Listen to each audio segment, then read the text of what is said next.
Colin Beavan is an environmentalist and the subject of the 2009 documentary No Impact Man.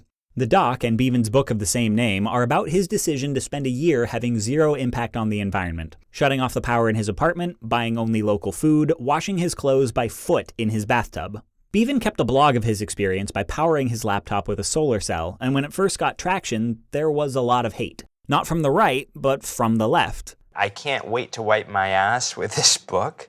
My first impulse was to rake these people with Uzi fire while screaming, "Is that enough impact for you?" Because I've also got emails from some environmentalists that say, crazy people like you give the rest of us a bad name. Now, Beavan's somewhat drastic decision did not affect anyone but himself and his family, which was kind of the point. So why should people who generally agree about protecting the environment get so angry about how he goes about it in his own life? Beavan's wife, Michelle Conlin, and the documentary crew actually had a chance to sit down with one of their critics, and she had this to say. I questioned his sincerity and his motives. Yes. And aside from making people feel guilty and defensive about their consumer habits, people are very traumatized if you suggest that they should make do without something.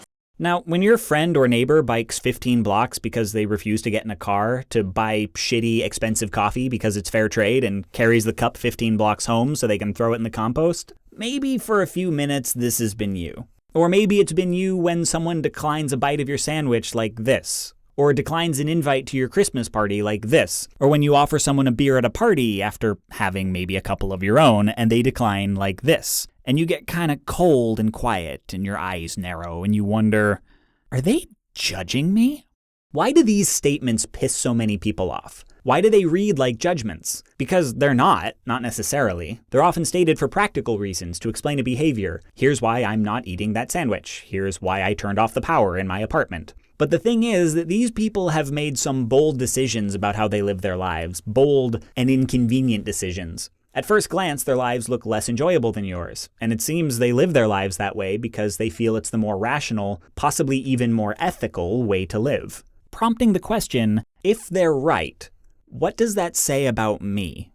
That's never a comfortable question to ponder. Growing up, most of us just ate what was put in front of us. Most of us believed what our parents believed. Turning on light switches was normal. Drinking was what we do at parties when we're old enough, or usually somewhat before. We didn't choose these things, they were gifted to us. And if they're wrong, if they're immoral, then we have been immoral for a good long time. It's not about people who believe different things than you. The atheist probably wasn't born an atheist. They probably grew up believing something similar to you and have since abandoned it, have rejected it. The discomfort and the anger is about that rejection. Not that they're right, but that they could be right. Which is not to say we couldn't go ahead and have an internal debate about these topics and come out the other end still believing what we believed before, but in a more nuanced and robust way. But how can we even have this debate? How can we ponder questions like, should I eat meat, or should I consume energy, or should I believe in God, when our sense of ourselves as ethical human beings, not just today, but for our entire lives up to this point, is wrapped up in the answer? It will always be easiest to just answer yes to these questions because that means we don't have to change and everything's fine. It's nearly impossible to evaluate these arguments dispassionately. Some people just double down on the no's, but no isn't necessarily the right answer just because it feels like a hard truth. Some people select no because they feel derisive toward the part of themselves that wants to say yes. That's maybe why a lot of prominent atheists are, well, assholes? I mean, until recently, I thought the atheists are assholes thing was just what some religious people thought about atheists no matter what they said. But most of her research comes right out of her ass. So this is where we're stuck. Big, complicated questions about the right way to live in this world, and no matter what answer we come out with, we're probably not going to enjoy the process that gets us there. And we're all generally happier when we quietly agree that we don't need to ask. And there's that sober person at the party. It's not what she says, it's what she is. She's someone who asked, who thought that asking was better than not asking, and worse, she came back with the non-reassuring answer, which means it's at least possible that if you had that debate you don't want to be having, you wouldn't be holding that beer right now, and you almost certainly wouldn't have had those shots earlier. And you're thinking, or maybe even starting to say, I shouldn't have to have this debate right now, I just wanted to go to a fucking party. I'm normal. This is a normal thing to do. And all they said was, "No thanks, I don't drink." But that doesn't matter. What you heard was, "You're a bad person."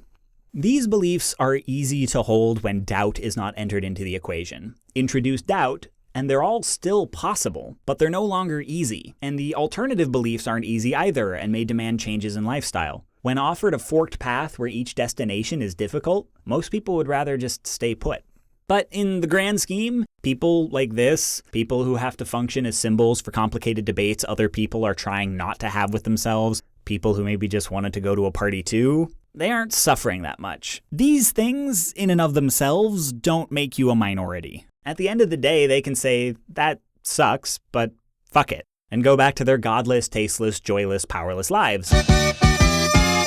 But now we circle back to people who are minoritized, because this reflex to anger, this distilling of a person's presence, of their existence to a critique of oneself, is how white people often respond to conversations about race, how straight people often respond to conversations about sexuality, how people with money often respond to poverty, how cis people often respond to conversations about gender, and how Angry Jack responds to people like Anita Sarkeesian.